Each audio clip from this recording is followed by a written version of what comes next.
Good morning all students. 11th class history में हम पढ़ रहे थे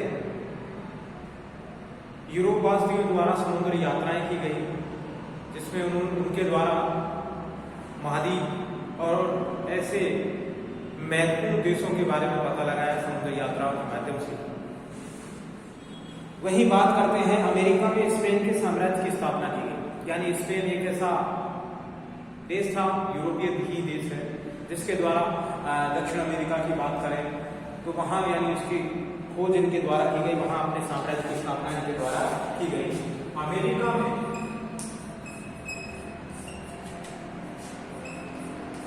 स्पेन के साम्राज्य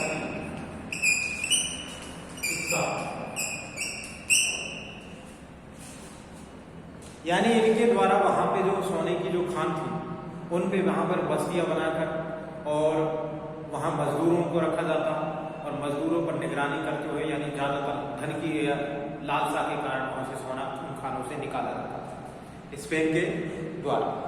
स्पेनी साम्राज्य का विस्तार बारूद और घोड़े के इस्तेमाल पर आधारित था। सैन्य शक्ति की बदौलत हुआ, क्योंकि ये सैन्य शक्ति में अपने आप में शक्तिशाली था। इनके पास में पर्याप्त रूप से बारूद वहीं घोड़े थे। स्थानीय लोगों को यहाँ तो नजराना देना पड़ता था या फिर सोने की खानों में काम करना पड़ता। यानी अमेरिका के जो स्थानीय लोग, इन स्थानीय लोगों को क्या करना पड़ता था, या तो इनके साथ में यानी एक तरह से खानों में काम करना पड़ता था या कुछ टैक्स इनको देना पड़ता था नजराने के तौर पर। यानी वो काम नहीं कर रहे हैं तो उनको टैक्स देना पड़ेगा।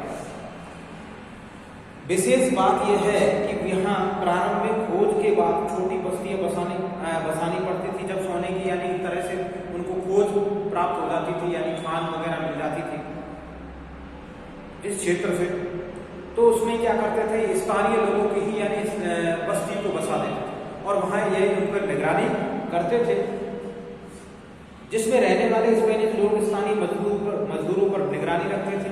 स्थानीय प्रधानों को नए नए प्रदेश और संभव हो तो सोने के नए नए स्रोत खोजने के लिए भर्ती को किया जाता था। यानी एक तरह से ऐसे भूगोलविद जो एक तरह से जमीन में सोने खोजने में यानी एक तरह से निपुण थे। पेज नंबर पता नहीं आपको, पेज नंबर 177 पे देखिए, अमेरिका में स्पेन के साम्राज्य की स्थापना।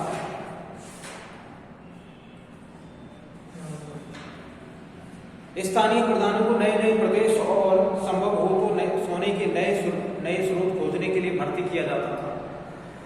यानी वो जानकार होते थे, भूगोलवेत्ता, जो एक तरह से खनन निकालने में यानी उनको पता चल जाता था कि यहाँ कौन से धातु अवशेष मिलेंगे। वहीं सोने के लालच से गंभीर हिंसक घटनाएं बढ़ने लगी थी। यानी उनका लालच इतना बढ़ गया था, यानी एक तरह से हिंसा के रूप में भी कार्य करते थे। कई लोगों को जान गंवानी पड़ती थी, जिनका स्थानीय लोगों ने प्रतिरोध किया, यानी वहाँ के जो मूल निवासी थे। स्पेनिश विजेताओं के कठोर आलोचक कैथोलिक यानी स्पेनी विजेता जो भी यहाँ पर यानी अत्याचार जिनके द्वारा गया, स्थानीय लोगों के ऊपर अत्याचार किया, उन विजेताओं को कठोर आलोचक माने जाते हैं कैथोलिक भिक्षु, जिसे बार्टोलोम डी लास कैसास ने कहा है। एक विचारक है जो आलोचक थे किनके, स्पेन के लोगों के, जो यहाँ पर धन की लालसा से, सोने की लालसा से अमेरिका में आए थे। वो कहते हैं कि स्पेनिश उपनिवेशिक अक्सर अपनी तलवारों की धार पर अरावाकों को नंगे बदन पर आजमाते थे। यानी अरावाक कहाँ के थे, अमेरिका के थे। तो इनके यानी इनके बहुत कड़ा अत्याचार पर किया जाता, वही इनको कत्लेआम कर दिया जाता था। हिंसक प्रवृत्ति अपनाई गई इनके द्वारा।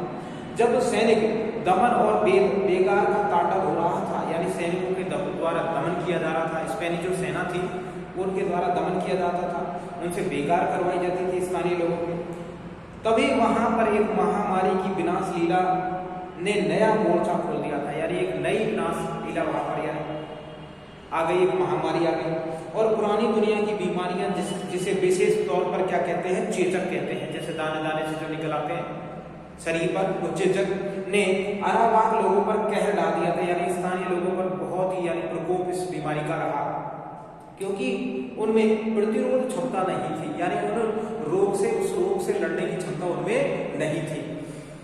स्थानीय लोग ये मानते थे कि इन बीमारियों के कारण ही, यानी जो ये बीमारी है चेचक, इससे स्पेनियों द्वारा चलाई जाने वाली अदृश्य गोलियां हैं। यानी एक तरह से कह सकते हैं एक तो बीमारी और दूसरी यानी स्पेनी जो सैनिक है उनका अत्याचार कर रही है, शोषण कर रही है।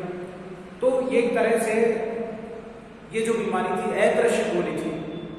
स्पेनिश तो सामने सामने गोली चलाते थे, लेकिन ये एक ऐसी गोली थी अदृश्य गोली थी, जिससे हमको यानी बहुत एक तरह से दुख झेलने पड़ रहे थे। अराबाको और उनकी जीवन शैली का लोभ निहात खामोशी से स्पेनियों के साथ उस दुखद मुकाबले की याद दिलाता है। यानी उनके साथ में ऐसा अत्याचार किया गया स्पेनिश सैनिकों के द्वारा। वहीं कोलंबस ने के अभियानों के बाद स्पेन वासियों द्वारा मध्यवर्ती और दक्षिण अमेरिका में खोज बराबर चलती रही। यहाँ पर उसमें सफलता मिलती गई इनको, यानी नए नए सोने की खान यहाँ पे मिलती गई उनको। और आधी आबादी के भीतर ही स्पेन वासियों ने लगभग कितना 40 डिग्री उत्तरी से 40 डिग्री उत्तरी से और दक्षिण 40 डिग्री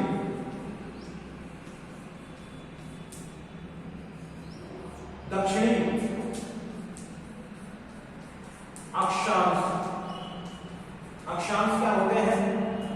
अक्षांश होते हैं भाई एक तरह से जो पृथ्वी पर इस तरह से आड़ी रेखा खींची जाती है, उसे अक्षांश कहते हैं। वही देशांतर क्या कहते हैं? जो खड़ी रेखा होती है उसे देशांतर कहते हैं। ये तो खड़ी जो होती है ये देशांतर कहलाती है, और ये जो रेखा है ये क्या कहलाती है? अक्षांश कहलाती है। इस आधार पर यह भौगोलिक क्षेत्र को बांटा गया। इससे ये पता चल जाता है कि कौन सा क्षेत्र कहां पर है, कौन सा देश कहां पर, महाद्वीप कहां पर है।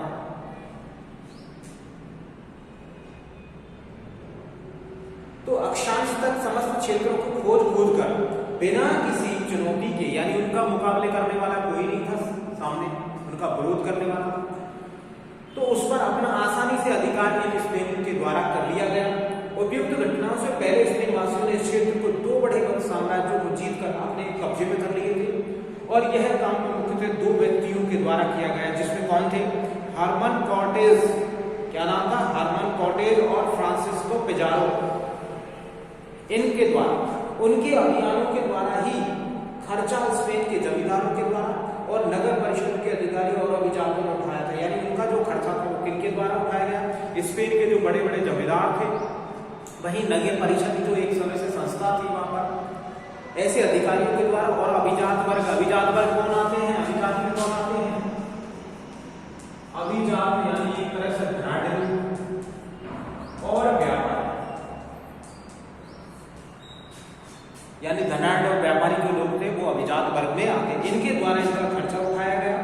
और इस अभियानों में शामिल होने वाले ने जीत के बाद हासिल होने वाले अपेक्षित, यानी जो उनका हिस्सा था, यानी वहां से जो भी सोना उनके द्वारा निकाला गया, उस हिस्से के बदले में अपने अस्त्र शस्त्र भी उनके द्वारा यानी उपलब्ध करवाए गए, मुहैया करवाए गए।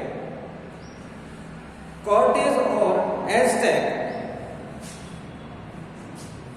के लोग, कॉर्टेज और उनके सैनिकों ने, जिन्हें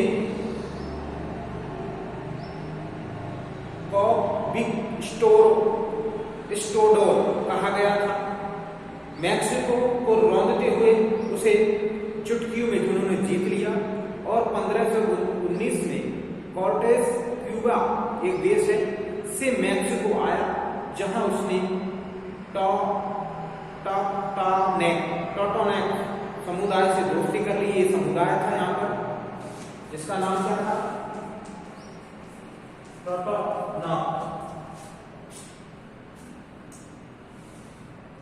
टोटोनेक लोग एज़टेक शासन से अलग होना चाहते थे। एज़टेक शासन मेटेजुआ से कॉर्टेज से मिलने के लिए अपना एक अधिकारी भेजते हैं यहाँ पर, और वह स्पेन वासियों की आक्रमण क्षमता वे उसके बारूद और घोड़े के प्रयोग को देखकर घबरा गए यहाँ पर। और स्वयं मेटेजुआ को भी यह पक्का विश्वास हो गया था कि कॉर्टेज निर्वासित देवता का ही अवतार है। लेकिन उसके पास में शक्ति क्या थी? सैनिक शक्ति थी। उनके पास पर्याप्त में घोड़े, बारूद, अस्त्र शस्त्र थे जो अपना बदला लेने के लिए फिर से प्रकट। स्पेनी सैनिकों ने टलैक्सलान पर हमला किया और टलैक्सलान खूंखार लड़ाकू थे और जिन्होंने जबरदस्त प्रतिरोध करने के बाद अंत में समर्पण कर दिया था। एक तरह से ये समुदाय थे और स्पेनी सैनिकों ने क्रूरतापूर्वक उन सबका सफाया कर दिया था। यानी स्पेन के जो सैनिक शुरुआत में जो इतने शक्तिशाली थे, जो भी यानी विरोध के रूप में उनके सामने आता उसको समाप्त कर देते थे, खत्म कर देते थे, क्योंकि उनकी जो सोने की जो लालसा थी, यानी धन की जो लालसा थी, बहुत ही अपने आप में बहुत महत्वाकांक्षी थी। फिर वे टेनोक्टिट्लैन की ओर बढ़े, यानी एक क्षेत्र है जहां वे 8 नवंबर 1519 को पहुंच गए। स्पेनी के आक्रमणकारी टेनोक्टिट्लैन के दृश्य को देखकर हक्के बक्के रह गए। यह मैड्रिड से 5 गुना बड़ा था, यानी इतना बड़ा शहर था ये। और उनको यानी ये क्यों हक्के बक्के क्यों रह गए? क्योंकि उनको यानी एक तरह से आनंद आया कि यहाँ अपन बहुत ज्यादा यहाँ पे यानी एक तरह से लूटपाट करेंगे। इस आबादी से, इसकी आबादी स्पेन से सबसे बड़े शहर सेविली से 2 गुना यानी कितनी थी? 1 लाख थी यहाँ की आबादी, जिससे उनको ऐसा लगा कि भाई अब तो अपनी यानी एक तरह से बहुत ज्यादा लाभ उनको मिलने वाला है। ये जो इंडेक्स है, तुम्हारे इंडेक्स में जो दे रखे हैं, इसी पेज पर, पेज नंबर 178 पर, डोना मेरिना, ये कौन थी? एक महिला थी। बेर्नार्ड डियाज डे क्रेस्टिलो 1495 से 1584 में अपने tour history of the Mexico, यानी एक तरह से मैक्सिको की यात्रा के, इनके बारे में उन्होंने लिखा है। टेबेक्सको के लोगों ने, कहाँ का एक क्षेत्र है, वहां के जो लोगों ने कॉर्टेस को डोना मेरिना नाम की एक सहायिका दी थी। वह 3 भाषाओं में प्रवीण थी, यानी 3 भाषाओं का अनुवाद कर सकती थी, समझ सकती थी। उसे कॉर्टेस के लिए 2 भाषीय के रूप में बहुत निर्णायक भूमिका अदा की। यह हमारी जीतों की जोरदार शुरुआत थी और डोना मेरिना की सहायता से हम न्यू स्पेन और मैक्सिको की भाषा नहीं समझ सकते थे। वहीं डियाज सोचता था कि वह एक राजकुमारी थी, लेकिन मैक्सिकन लोग उसे मॉलिंच यानी विश्वासघातनी कहते थे। और मॉलिचिस्टा का अर्थ वह है जो व्यक्ति के दूसरे की भाषा और कपड़े की हूबहू नकल करता हो, यानी एक तरह से नकल करने में माहिर हो, उसे क्या कह सकते हैं? मॉलिचिस्टा कह सकते हैं, मॉलिचिस्टा कहते हैं। वहीं एक और इंडेक्स में आपके दे रखा है पास में, बर्नार्ड डिजायर्स ने लिखा है कि अब हमने सभी, एक विचारक है ये लिखते हैं बर्नार्ड डिजायर्स, कि जब हमने इन सभी शहरों गांवों को जल से में बना हुआ देखा, यानी जल के अंदर, तो अन्य कस्बों को सूखी जमीन पर बसा हुआ देखा, यानी कुछ तो जमीन पर बने हुए थे, कुछ जल में बने हुए थे। और यह भी देखा कि मैक्सिको नगर तक जाने के लिए जल में सीधा और समतल रास्ता बनाना होगा, यानी मैक्सिको में अगर जाना है तो यानी जल मार्ग से जाना होगा और रास्ता बनाना होगा समतल। तो हम दंग रह गए, ये बड़े नगर भवन जो पानी में खड़े हुए थे, यानी उनको अचंभा हो रहा था ये कैसे जल में खड़े हुए हैं। तो वहीं सभी पत्थर के बने हुए थे और ऐसा लगता था कि मानो यह अमरडिस की कहानियां का कोई अद्भुत दृश्य देख रहे हैं, यानी जिस प्रकार से कहानियों में होता है जैसे, यानी उनको प्रतीत हो रहा था। सचमुच हमारे सैनिक, कुछ सैनिक तो यह पूछ भी बैठे थे कि कहीं हम कोई सपना तो नहीं देख रहे हैं, यानी उनको ऐसा लग रहा था जब वो जल में महल वगैरह को देख रहे थे, तो ऐसा लगा सैनिक भी यानी उनसे पूछ बैठे कि यानी एक तरह से अपन कोई सपना तो नहीं देख रहा है। आगे की चर्चा कल की जाएगी।